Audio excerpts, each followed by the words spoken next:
So we don't have account managers.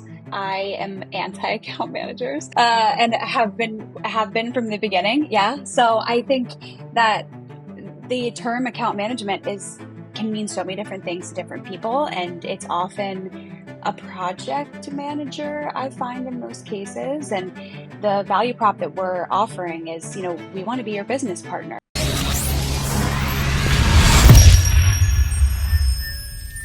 Because think about like when I sign your contract and I stroke you the big check, immediately I have buyer's remorse right off the bat. I'm like, shit, did I make the right decision? But like if you could put, and I've seen like a lot of our mastermind members have done this, they've literally have phases in their approach and they look for little wins like along the way. And every phase is kind of Mm. branded so they know what phase they're in. So, it's then like you have these small wins and you're like, okay, cool. I made the right decision. I got this little win here. And Yeah. then I can move on because then it gets easier. Because I think mine and most people's biggest fear would be like, all right, I bought this 5 month strategy thing. Is ChatGPT the one that actually did it all? Which obviously is not the fact, but a lot of companies create strategy documents through ChatGPT or similar sources. And like, this is crap. But I don't know. I just Yeah. when I see something, I got to say something. That's fair. No, that's super fair.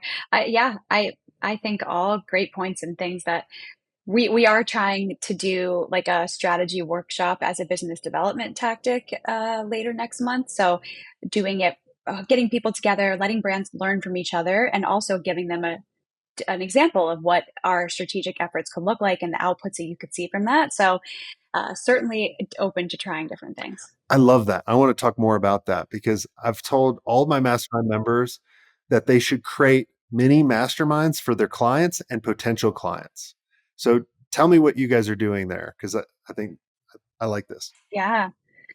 So we're actually partnering with a tech partner of ours that has a Shopify plugin for like custom subscriptions and such. So very different world than ours. And we are co-hosting a workshop that is part networking where we're doing some like social activities and then part workshopping on specific and consistent, I guess, challenges that 10 to 12 brands are facing. So we've created an intake form that they're completing prior to the workshop so that we can figure out what those themes are, and then doing one large group working session and then breakouts and grouping people by similar themes from there. And I think for us, like the one thing we see with our clients all the time is they want to know what's working from other brands and what's not today and how they're solving it and and what types of tools they're leveraging. So if we can provide that form, I feel like that's an attractive offering, but then it also gives us an opportunity to really connect with different types of potential clients and have them understand us better than a PowerPoint deck of us being like, here are great capabilities. Oh, the So I'm capability excited deck. about it. We'll see how it goes. Gotta love, Yeah, gotta love the exactly. capability deck. I always love it when people are like, we'll start working with an agency and are like, can we send you a capability deck? I'm like, please don't. Just send it right to the recycle bin. Um, because it's not needed right now. But I love what you're doing there. And the cool thing, what you'll find out is the potential clients that you invite will start asking questions to your clients. And then the clients will be like, oh, well, Molly's team just did this for me.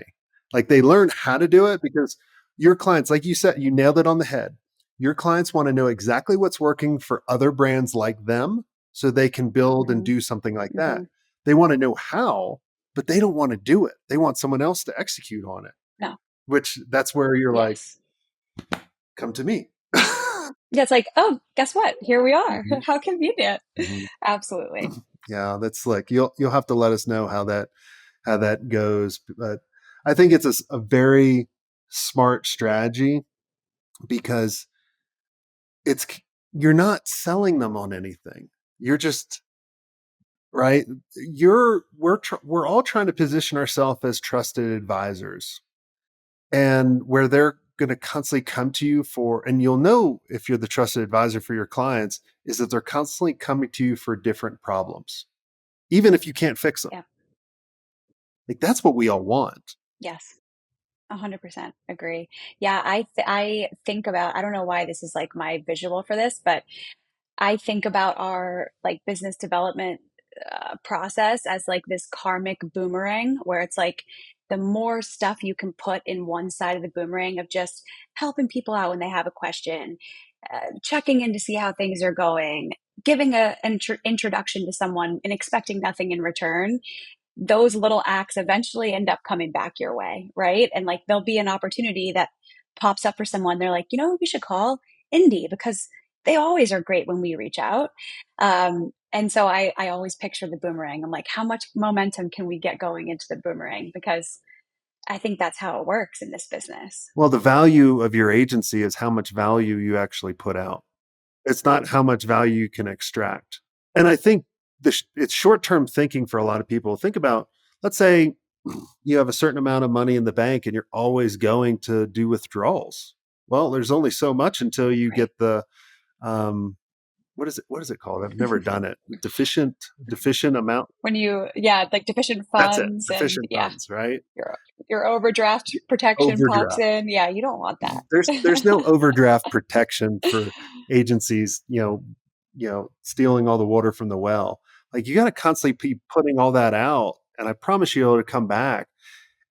Now you've been around for years. Have you already seen this where someone will leave from a client and then they'll bring you along to other clients? Oh, yes. Yes, that's our like best source of new business, honestly. What do you think really separate? I mean, obviously, outside of just strategy, how do you guys build an amazing account? Because I look at it this way, right? If you want to grow your agency by 50%, most people think I need to grow the new business by 50%, but they're not thinking about the churn rate either, right? Like, so let's say you lose Hmm. 10%, now you have to Hmm. lose 60%. And they think the 60% needs to come from new business. But I look at it as 70% should come from your existing business, the rest should be new business. So, what are you doing around account management that separates you from a lot of the other people out there? Yeah. So we don't have account managers. Um, I am anti-account managers, and have been from the beginning. Yeah. So I think that the term account management is can mean so many different things to different people, and it's often a project manager, I find in most cases. And what the value prop that we're offering is, we want to be your business partner and we want to be your thought partner. So we have account leads that are assigned to each account based off of skill set and personality match. And I know we're a small team, but we do very intentionally think those things through.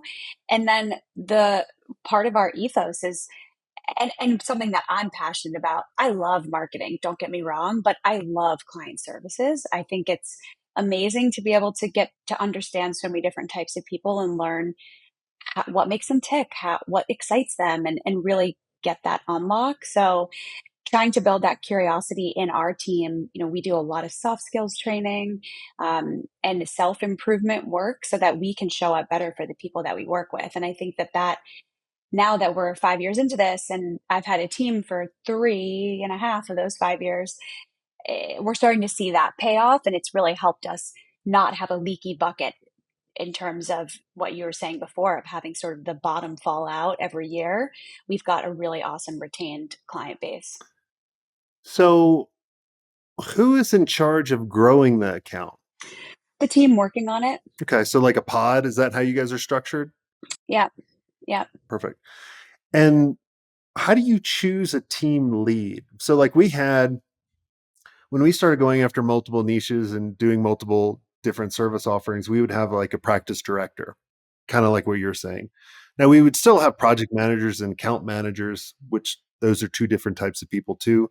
Like I looked at an account manager as someone that's in charge of growing and they're the strategist, right? Hmm. That's how I looked at it. Even though a lot of people look at account management now as just project management. That those people are Right. get shit done. I don't really know any Yep. strategy. Just I'll put in my Yep. time, you get me this shit, and I'll make sure timelines and that kind of stuff. So walk us through kind of how like let's say let's say you're working for our business, right? Agency Mastery. And like, what would be the team structure? And we want to generate more leads. What would be kind of the structure of the pod? Like, how do you guys do that? And I know people are asking me, and I can hear them through the mic. They're like, ask this. Yeah, so I mean, it depends on the business goals and on what the needs are to some extent.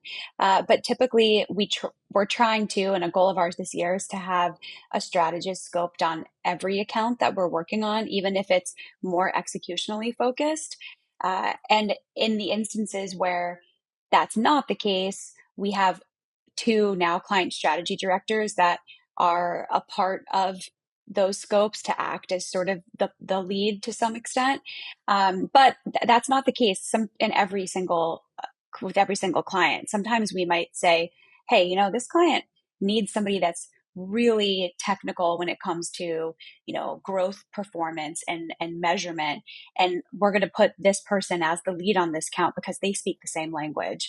So it really comes into sort of a custom approach for each of the businesses that we're working with Fair enough.